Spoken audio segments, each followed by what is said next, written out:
जय हिंद मित्रांनो, एक्झाम जागरवर तुम्हा सर्वांचं पुन्हा एकदा स्वागत आहे. मित्रांनो, आजच्या चालू घडामोडीच्या सत्रात आपण नुकत्याच घडलेल्या घटनांवर आधारित MCQची प्रॅक्टिस करणार आहोत.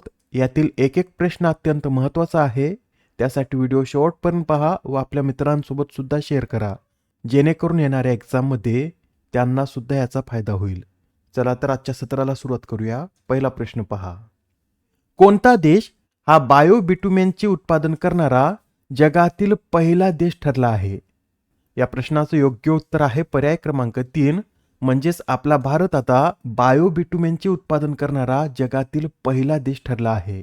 या बायोबिट्युमेनचा उपयोग रस्ते बांधण्यासाठी करण्यात येत असून याचे व्यावसायिक उत्पादन आता भारताने सुरू केलं आहे. मित्रांनो, बिट्युमेन हे हायड्रोकार्बनचे एक मिश्रण आहे. याची निर्मिती कच्च्या तेलापासून करण्यात येते व याचा उपयोग रस्ते बांधणीत होतो. पण याच्या निर्मितीत व वापरात मोठ्या प्रमाणात प्रदूषण होतं. त्यासाठीच यालाच पर्याय म्हणून बायोबिट्युमेनचा उपयोग केला जातो. बायोबिट्युमेनची निर्मिती हे शेतातल्या कचऱ्यापासून होत आहे. याच्या निर्मितीत प्रदूषण सुद्धा कमी होतं व रस्ते बांधणीत बिट्युमेनपेक्षा बायोबिट्युमेन हा एक चांगला पर्याय आहे. मित्रांनो, अत्यंत महत्त्वाचा प्रश्न आहे, येणाऱ्या एक्झाममध्ये हमखास विचारण्यात येईल. तर लक्षात ठेवा, भारत आता बायोबिट्युमेन उत्पादन करणारा जगातील पहिला देश ठरला आहे. Next question. खालीलपैकी कोणत्या देशाने भारत फ्रान्सच्या नेतृत्वाखालील आंतरराष्ट्रीय सौर आघाडीतून बाहेर पडण्याचा निर्णय घेतला? तर हा जो निर्णय आहे हा अमेरिका या देशाने घेतला आहे. मित्रांनो, डोनाल्ड ट्रम्पने अलीकडेच 66 आंतरराष्ट्रीय संघटना, करार आणि मंचामधून बाहेर पडण्याचा निर्णय घेतला, ज्यात आंतरराष्ट्रीय सौर आघाडीचा देखील समावेश आहे. या 66 आंतरराष्ट्रीय संघटनांमध्ये 35 गैरसंयुक्त राष्ट्र संघटना व 31 संयुक्त राष्ट्राशी संलग्न संस्थांचा समावेश आहे. काही संस्थांची नावे सांगायची झाली तर यात IUCN, UNFPA, inter governmental panel on climate change, international renewable energy agency व इंटरनॅशनल लॉ कमिशनचा समावेश आहे. येथे आंतरराष्ट्रीय सौर आघाडीविषयी आपण थोडक्यात माहिती पाहून घेऊया. याची स्थापना पॅरिस येथील COP21 दरम्यान 30 नोव्हेंबर 2015 मध्ये करण्यात आली. याचं मुख्यालय गुरुग्राम येथे स्थित आहे व सध्या याचे महासंचालक कोण आहेत तर आशिष खन्ना हे सध्या याचे महासंचालक आहेत. व या आंतरराष्ट्रीय सौर आघाडीचं लक्ष्य काय तर 2030 पर्यंत 1000 अब्ज डॉलर्सची गुंतवणूक आकर्षित करणे हे या आंतरराष्ट्रीय सौर आघाडीचं लक्ष्य आहे. Next question. राष्ट्रीय वस्त्रोद्योग मंत्र्यांच्या परिषदेचं आयोजन कोणत्या शहरात करण्यात आले? तर राष्ट्रीय वस्त्रोद्योग मंत्र्यांच्या परिषदेचं आयोजन हे गुवाहाटी या शहरात करण्यात आलेलं आहे. आसाममधील गुवाहाटी येथे ही परिषद 8 ते 9 जानेवारी दरम्यान पार पडली व या परिषदेचं आयोजन वस्त्र मंत्रालय आणि भारत सरकार यांच्या वतीने करण्यात आलं. या परिषदेची थीम नोट करून घ्या. India's textile viewing growth, heritage and innovation अशी या परिषदेची थीम होती. पुढील प्रश्न. Inter operable criminal justice system 2.0 या रँकिंगमध्ये कोणत्या राज्याच्या पोलिसांनी पहिले स्थान पटकावले? तर या रँकिंगमध्ये उत्तराखंड या राज्याच्या पोलिसांनी पहिलं स्थान पटकावलं आहे. उत्तराखंडने आता हरियाणा या राज्याला मागे टाकून या क्रमवारीत पहिलं स्थान पटकावलं आहे.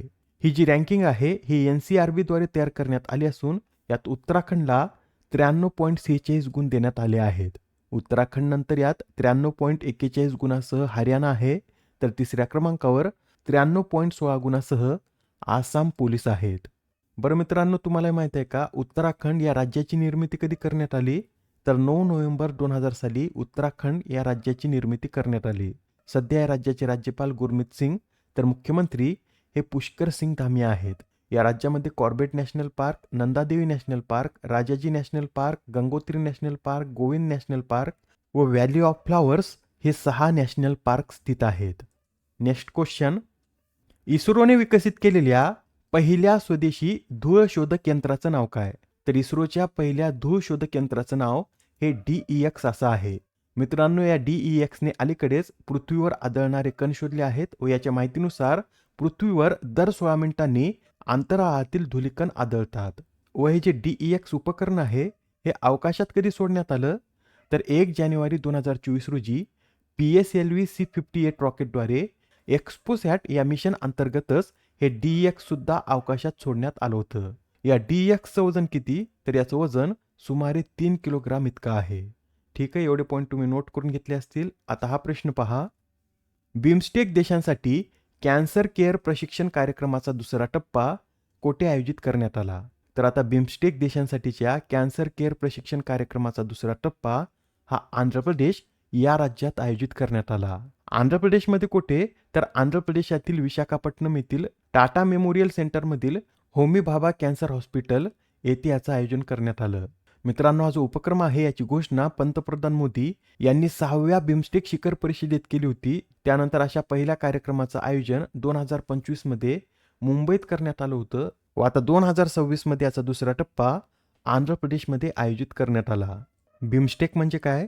तर bay of Bengal initiative for multi sectoral technical and economic cooperation व याची स्थापना 6 जून 1997 मध्ये बँकॉक घोषणापत्राद्वारे करण्यात आली.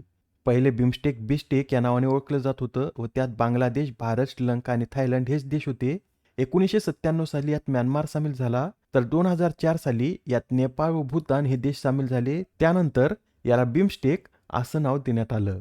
पुढील प्रश्न, अलीकडेच चर्चेत असलेली लौदी ही युद्धनौका कोणत्या देशाची आहे? तर ही जी लौदी युद्धनौका आहे ही चीन या देशाची आहे. चीनने अलीकडेच ही युद्धनौका आपल्या ताफ्यात सामील केली असून ही युद्धनौका प्रगत रडार, शस्त्रे आणि संप्रेषण या प्रणालीने सुसज्ज आहे. आता हा प्रश्न पहा काय म्हणतो, संयुक्त राष्ट्राने कोणतं वर्ष हे आंतरराष्ट्रीय माळरान व पशुपालन वर्ष म्हणून घोषित केलं? येणाऱ्या प्रत्येक एक्झाममध्ये हमखास प्रश्न विचारण्यात येईल, तर लक्षात ठेवा संयुक्त राष्ट्राने आता 2026 हे वर्ष आंतरराष्ट्रीय माळरान व पशुपालन वर्ष म्हणून घोषित केला आहे.